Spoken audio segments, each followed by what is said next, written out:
Do you ever feel like there's an endless supply of things you're supposed to be keeping a hold of and like account of, and to a point where you're like, it's a gigantic pyramid, but it's upside down and I've got all of it on me? So between like just normal day-to-day things, right? Like, oh, just laundry and like household things, and then the kids, and then your work, and then you have like, oh, hydrate yourself and make sure you're caring for yourself. And oh, by the way, if you've not been paying attention and you're tired in the middle of the day, you probably have adrenal problems, which, you know, people call adrenal fatigue, but it's like actually your brain and your adrenals not communicating to each other, right? And then you have like, oh, and that can affect your hormones and it can affect your sex drive. And oh, by the way, that's connected also to nutrition and your generalized. Anyway, the list can start feeling like this overwhelming, like, oh, okay, I get it. I can't do it. I've got it. And I had this aha moment. I was raised really, really religious, like extremely conservative. And I don't actually adhere to all of the things that I was raised with. A lot of it I've rejected because it's a lot of people who lay claim to saying that they know the way to Jesus while not living out life like him. So while I completely reject religion as a whole, like that whole quagmire, I don't reject Jesus. And one of the things that in the Bible he talks about himself like is he's the person who's the healer. And what's amazing is every time I've learned further and further about how your hormones connect with your body, or how your stress and your brain react to trauma, and how that affects literally everything, right? How you store, if you don't let feelings go and you store them inside of you, it's an actual physical burden that your body starts to erode itself, but your body is made to heal itself, right? So it tries to find a path out. Sometimes that path out can damage things along the way, but it's literally trying to do what it does best, which is to make you survive, but survive in a good way, right? And the more I study and the more I understand how the human body and the complexity of it, and how we are energy, but also tangible, all of those things, it sounds like crazy how come, but literally, if you just start studying things, the idea that everything is connected back to God makes way more sense. The truth of God is the healer, and how arching that impacts things.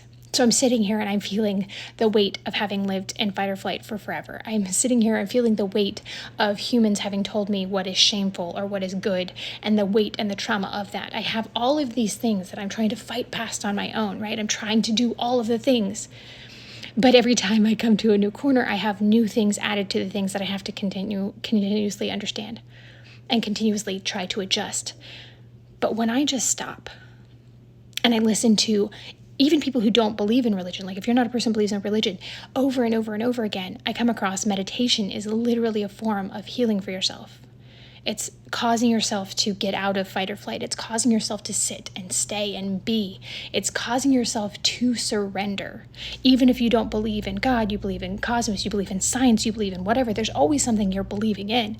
And it's forcing you in that meditation to surrender over to it, because that moment of surrender is transcendent peace. It is letting go and knowing that I can only handle what I can handle, and there's so much you can't.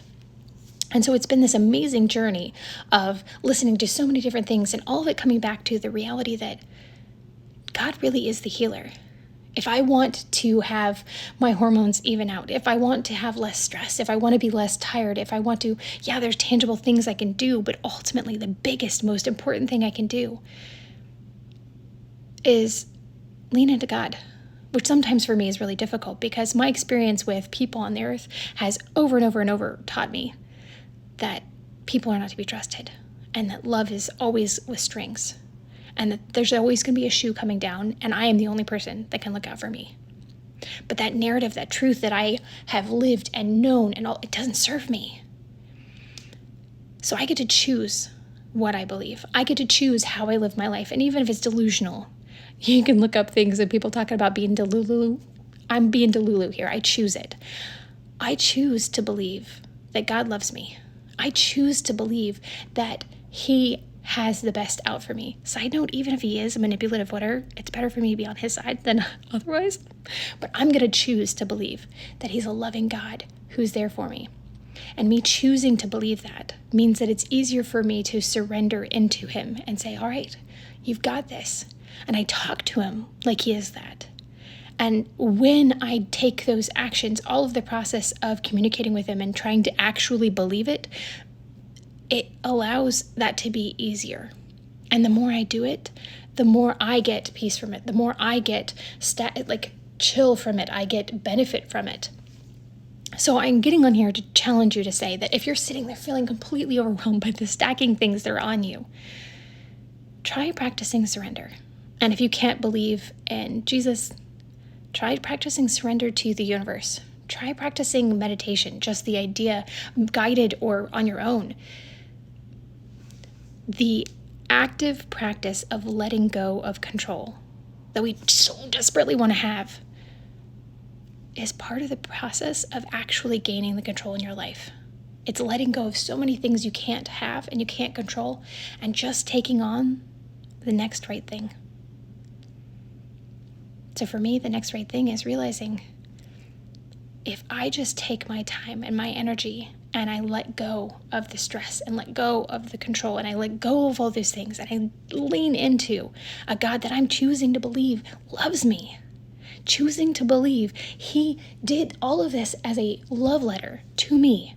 And while I don't understand why I went through the things that I went through, I will one day. Because right now I can see why I went through something 2 years ago because of how much my life has changed as a result of it. So I choose that. And each time I choose that, each time I surrender, I am healing myself with it. So instead of allowing the overwhelm of the things that you feel like you have to keep account of, just have grace for yourself and let go. And if you can, I found Jesus to show up. Not always the first time, not always the first 100 times, I'll be honest. But the more I persist, the more I surrender, the more I try to talk and leave space for talking back, my world's beginning to open up. And it's not been a pretty journey. It's not been an easy journey. And I don't have this like, oh, God's so loving and it's just always been peachy keen for me. My relationship with God has been a lot of me yelling at him saying, what the freak is wrong with you? So I say that all with grains of salt, but I'm choosing, despite all of it, this narrative, it serves me. It benefits me. It gives me peace. It's allowed my fight or flight to dissipate. It's allowed my stress to dip down. Anyway, I hope this rant helped to anybody whatsoever. If you have any questions about the process that I went through, I would love to chat about it. Feel free to comment, all of that. And I hope you're having an amazing day. You're loved. Please know, even if it's a stranger on the internet.